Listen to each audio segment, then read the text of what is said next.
Salut, c'est Trado, content de vous retrouver pour la mise à jour de l'indice parisien. Les nouvelles ont été plutôt bonnes puisque du côté des États-Unis, les chiffres d'activité de l'emploi se sont retrouvés bien au-dessus des attentes, avec non seulement un chômage en baisse, mais des pressions salariales tout à fait contenues, ce qui éloigne le spectre de l'inflation et qui rassure les opérateurs et la Fed. Donc les marchés américains ont salué cela et le marché français a connu un petit rebond de 0,2%.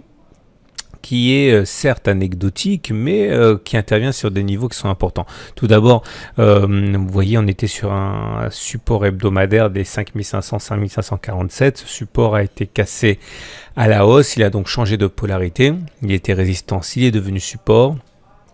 Et toute cette zone-là est difficile à passer pour les baissiers, puisqu'à n'importe quel moment, des haussiers peuvent décider de profiter du fait que nous soyons sur un support. Et la hausse de 0,2% apparaît à un moment très important et nous permet de clôturer au-dessus de la zone de support. On n'est pas pour autant sorti de l'auberge, puisque même si on rebondit sur les 38,2% de Fibonacci, et il faut que je le remette pour les derniers arrivants, regardez. On est à traverser 23,6, on est venu sur les 38,2 et les 38,2 n'ont pas été cassés. Vous voyez, on a rebondi dessus, donc ça c'est assez encourageant. Néanmoins, il y a des signes qui sont assez inquiétants. Alors déjà, avant d'aller plus loin, sachez que ceux qui tradent le rebond sur les 38,2% de Fibonacci vont viser un retour sur les 5601, mettant un stop loss en cas de clôture en dessous des 38,2% de Fibonacci, sans doute. Et donc les chandeliers japonais sont assez intéressants puisque on a des éléments à la fois positifs et négatifs, ce qui montre justement la complexité de la situation. D'une part, les pics sont ascendants. Depuis 4 séances en fait. Les creux, quant à eux, sont descendants. Regardez, on va de plus en plus bas depuis 3 séances. Ça, c'est pas une bonne chose. C'est-à-dire que la pression baissière s'accélère finalement, se maintient. Mais en même temps, c'est mitigé par le fait que nous ayons une bougie verte ici, vous voyez sur la séance de vendredi, qui montre que l'on clôture mieux qu'on a ouvert.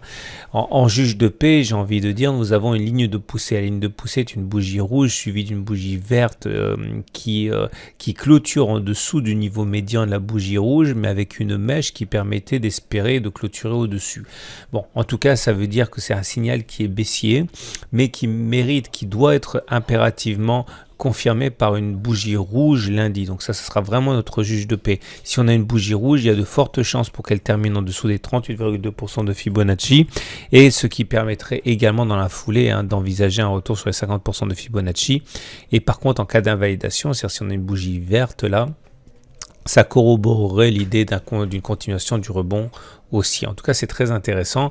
Regardez les autres indicateurs techniques. Au niveau des indicateurs techniques, il y a plusieurs choses à remarquer. Tout d'abord, la tendance de fond qui est haussière, puisque nous sommes toujours au-dessus de moyenne mobile à 20 séances qui monte. Par contre, la moyenne mobile à 7 jours confirme son rôle de résistance dynamique. Ça fait quand même 3 séances qu'on est en dessous. Enfin, 2 séances qu'on est en dessous et 2 séances que l'on bute, qu'on ne parvient pas à clôturer au-dessus de la M7.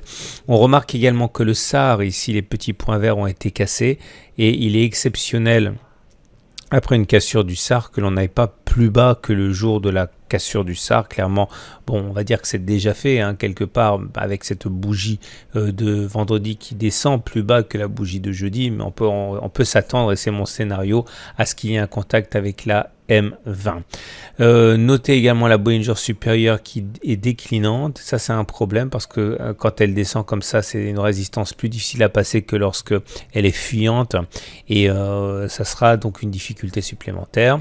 Regardez les autres indicateurs techniques. Le momentum est au-dessus de 0, c'est positif. Le RSI au-dessus de 50, c'est positif. Par contre, le MACD en dessous de son signal, c'est négatif. En fait, le gros problème, c'est qu'on s'attendait, on espérait que les indicateurs techniques courts donnent un feu vert pour un nouveau cycle haussier, avec le CCI qui repasserait au-dessus de 100, le MACD 0 qui repasserait au-dessus de son signal, ou le stochastique qui repasserait au-dessus de son signal, mais ça n'intervient pas du tout. C'est pas du tout le cas. Pour l'instant, on n'a pas de signal de cycle haussier en place, et donc à partir de là, on peut tout à fait envisager que le cycle baissier continue. En tout cas, on aura déjà une idée si on va chercher la M20, et en l'occurrence la manière dont on rebondirait éventuellement sur la M20. On va terminer avec l'Ishimoku, que voilà.